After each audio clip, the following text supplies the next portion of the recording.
प्रमोद और नीतू के घर में बहुत ही बड़ी खुशी आने वाली है, लेकिन उससे पहले जो प्रमोद के साथ होता है वो आज भी नहीं भूल पाते। जानेंगे आगे इस कहानी में क्या हुआ।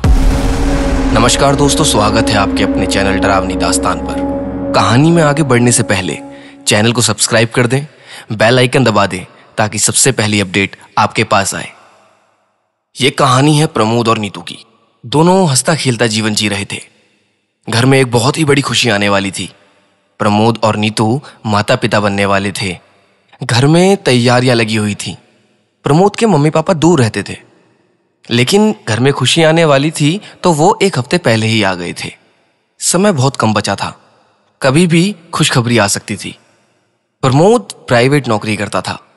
पूरे दिन ऑफिस में रहना और फिर रात को 10:30-11 बजे तक वो घर आता था, और कभी कभी ओवर टाइम की वजह से 12 या 1 भी बज जाते थे। फिर वो दिन आया जब नीतू को हॉस्पिटल ले जाया गया। अब नीतू हॉस्पिटल पहुंच चुकी थी, लेकिन प्रमोद को यह नहीं पता था, क्योंकि उस समय उसके पास कोई फोन नहीं हुआ करता था। प्रमोद ऑफिस में था। रात को 10 बजे उसको फोन आता है कि नीतू हॉस्पिटल में है। प्रमोद ये सुनते ही बहुत खुश हो जाता है, लेकिन थोड़ा परेशान भी, क्योंकि ऐसे समय पर वो नीतू के साथ नहीं है। प्रमोद अपने बॉस से बोलता है कि मुझे जाना पड़ेगा, क्या मैं आज जा सकता हूं? नीतू की हालत के बारे में बॉस को प्रमोद ने कुछ नहीं बता रखा था। बॉस को ना पता होने की वजह से उन्होंने प्रमोद को ओवर टाइम करने के लिए कह दिया। ओवर टाइम का मतलब था 12:30 बजे। अब प्रमोद की छुट्टी 12:30 बजे होने वाली थी। प्रमोद बहुत ज्यादा परेशान था, लेकिन वो कुछ कर नहीं सकता था। ये नौकरी भी उसकी अभी नई नई लगी थी और सैलरी बहुत अच्छी थी। आगे चलकर परिवार बढ़ने वाला था। अब प्रमोद को 12:30 बजे तक रुकना पड़ा। प्रमोद ने सोचा कि जैसे ही छुट्टी होगी मैं ऑफिस से डायरेक्ट निकल जाऊंगा।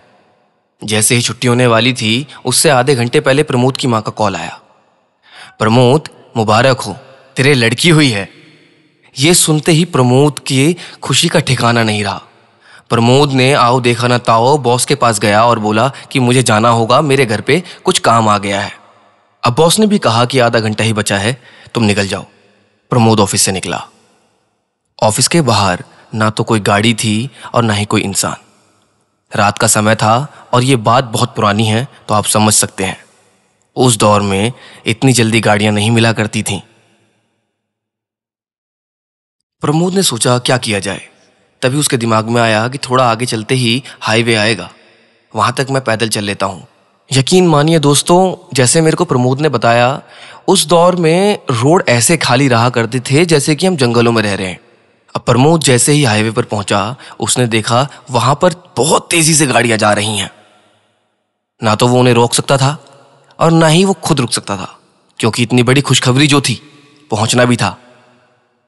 कुछ देर इंतजार करने के बाद प्रमोद को एक ऑटो दिखाई दिया। फटाफट से उसने उसे हाथ दिया। हाथ देते ही वो ऑटो रुक गया। ऑटो रुकते ही प्रमोद ने बोला, क्या भैया आप मुझे उस हॉस्पिटल तक छोड़ देंगे? ऑटो वाले ने बिना कुछ कहे, बिना कुछ पूछे उसे बिठा लिया। हैरानी तो थी, क्योंकि पैसा भी नहीं पूछा गया था। थोड़ी देर बैठने के बाद प्रमोद ने बोला, भैया पैसे कितने लोगे? ऑटो वाले ने कहा, घर में इतनी बड़ी खुशी आई है, आज मैं पैसे नहीं लूंगा। ये सुनते ही प्रमोद ने सोचा कि इस चीज के बारे में इस ऑटो वाले को कैसे पता। दोस्तों, अगर आप इस चैनल पर नए हैं और आपने अभी तक चैनल सब्सक्राइब नहीं किया है तो सबसे पहले चैनल सब्सक्राइब कर दें, फ्री है यार, और लाइक भी कर दें। कमेंट में जय श्री राम लिखना मत भूलिएगा। चलिए बढ़ते हैं कहानी की ओर। प्रमोद कुछ बोल पाता उससे पहले ही ऑटो वाले ने कहा, लड़की हुई है ना, मिठाई नहीं खिलाओगे? रात तकरीबन 1 बजने वाले थे। अब प्रमोद ऐसे बीच रास्ते में ऑटो रुकवाकर भी क्या ही करता। प्रमोद के दिमाग में कुछ नहीं आ रहा था। वो समझ नहीं पा रहा था कि ये उसके साथ क्या हो रहा है। थोड़ी देर बाद ऑटो वाले ने कहा कि भैया यहां से 5 मिनट बाद एक सवारी आएगी, उसे बैठने के लिए मना मत करना। प्रमोद को कुछ समझ आता उससे पहले ही एक औरत सामने चौराहे पे खड़ी हुई थी। ऑटो वाले ने ऑटो रोका, बिना कुछ पूछे उसे बिठा लिया। अब प्रमोद बहुत डर चुका था, क्योंकि पहले ही ऑटो वाले की बातें सुनकर उसे कुछ समझ नहीं आ रहा था, और तभी उसकी नजर उस औरत के पैरों पे पड़ती है। उसके पैर उल्टे थे। वो कुछ बड़बड़ा रही थी। ऑटो वाले से वो कुछ कहता, इसके लिए उसके पास मौका ही नहीं था, क्योंकि पहले ही ऑटो वाले ने उससे जो बातें करी थी उससे वो डरा हुआ था। दोस्तों, ये जो चौराहा है, यहाँ के बारे में ना बहुत सारी अफवाहें हैं। यह हकीकत कहते हैं कि इस चौराहे पे एक ऑटो और एक लेडीज मिलती है। बताया जाता है कि ये दोनों ही एक एक्सीडेंट में मारे गए थे और तब से इनकी आत्मा इस सड़क पे भटक रही है। कई बार लोगों का सामना इससे हुआ, लेकिन हाँ, लोग ये बताते हैं कि कोई हानि तो नहीं पहुंची, पर जो उसके बाद उनके साथ हुआ वो भी कम नहीं था। प्रमोद कुछ कह पाता उससे पहले ही वो औरत बहुत तेज तेज हंसने लगी। ये देखकर प्रमोद बड़ा घबरा रहा था। थोड़ी देर बाद ऑटो वाला भी कुछ बड़बड़ाने लगा और हंसने लगा, और तभी उन दोनों ने एक साथ कहा, बचकर रहना, अगली बार बचोगे नहीं। वो कुछ कह पाता उससे पहले ही उसका ऑटो पलट गया। ऑटो पलटते ही प्रमोद बेहोश हो गया। जब प्रमोद को होश आया तो उसने अपने आप को उसी हाईवे पे पाया जहां से उसने लिफ्ट ली थी। प्रमोद थोड़ा होश में आया और वो अपने ऑफिस के अंदर चला गया।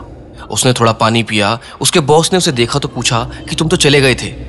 तब उसने अपने बॉस को सारी कहानी बताई। बॉस ने सुनते ही उसे बोला कि वो आत्माएं सच्ची थी। बॉस ने बताया कि आज से तकरीबन 15 साल पहले यहां से एक ऑटो जा रहा था। तकरीबन 12-1 बजे की बात ही थी। वो ऑटो एक चौराहे पर रुका और वहां एक औरत को लिफ्ट दी। चौराहे से 1-2 किलोमीटर दूर ही गया होगा और तब वहां उस ऑटो का एक्सीडेंट हो गया। ना तो वो ऑटो वाला बचा और ना ही वो लेडी। तब से उन दोनों की आत्मा इसी हाईवे पर घूमती है। एकदम से प्रमोद ने घड़ी की ओर मुड़कर देखा। टाइम 12:50 हो रहे थे। ऐसा कैसे हो सकता था? वो तकरीबन 1 घंटे से ऑटो में बैठा हुआ था।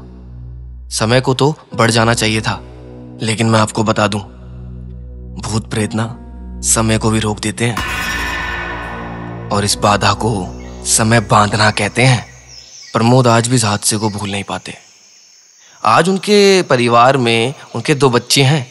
जिंदगी एकदम अच्छी चल रही है, लेकिन कुछ हादसे ऐसे होते हैं जो कभी भूले नहीं जाते।